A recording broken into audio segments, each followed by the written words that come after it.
ભાઈ તમે લોકો માણેક ચોક તો ગયા જ હશો, પણ આજે તમને બતાવું અમારી સોસાયટીનું મિની માણેક ચોક. સૌથી પહેલો હતો ખીચુનો સ્ટોલ, પણ એ પણ દાદીમાનું ખીચું. ભાઈ ખીચું એવું કે જીભ પર પડે ને સીધું પેટમાં ઉતરી જાય. ખીચું મળે ખીચું.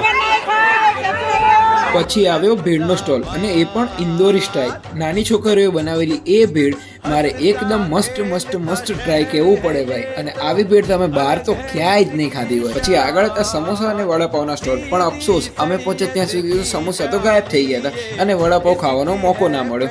પણ ચલો ભાઈ, ચાની ચુસ્કી મળે એટલે વાત જ અલગ હોય. ચા એટલે ચા, ચા હોય ને ત્યાં કાંઈ ન ઘટે. અને લાસ્ટમાં તો જે કંઈ બાકી રહેતું હતું એ કચ્છની દાબેલીએ પૂરું કરી દીધું. એવો સ્વાદ, એવો તીખાસ કે સાચું કહું અમદાવાદના માણેક ચોકમાં પણ ના હોય એવો ટેસ્ટ કદાચ તમને છે ને મારી સોસાયટીના મિની માણેક ચોકમાં જરૂર મળી રહે.